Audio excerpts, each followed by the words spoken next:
Let's explore connection pooling. We will understand and configure connection pools for optimal efficiency, optimizing database performance through intelligent connection management.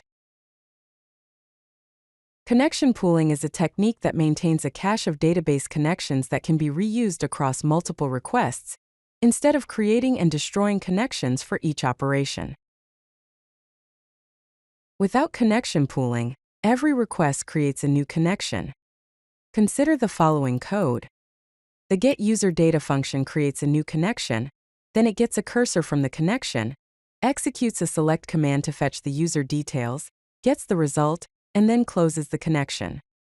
Creating a connection for every request is expensive and inefficient. This approach results in high overhead, resource waste, and poor scalability. With connection pooling, existing connections from the pool are reused. Consider the following code. The getUserData function now gets a connection from the pool, then it gets a cursor from the connection, executes a select command to fetch the user details, gets the result, and then returns the connection to the pool. This way, the connection can be reused for other requests. This approach results in low overhead, resource efficiency, and better scalability. Let's examine the key pool parameters. The first parameter is minPoolSize, which is the minimum number of connections to maintain. The second parameter is maxPoolSize, which is the maximum number of connections allowed. Here's how to configure a MongoDB connection pool using PyMongo. First, import the Mongo client from PyMongo.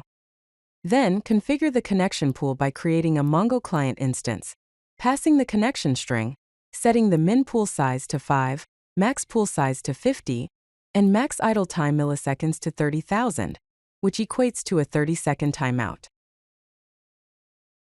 It is important to monitor the pool and its metrics.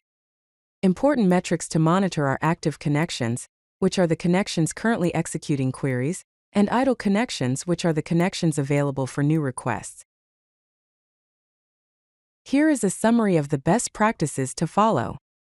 Monitor pool metrics regularly, set appropriate timeouts, and optimize for your application's workload patterns.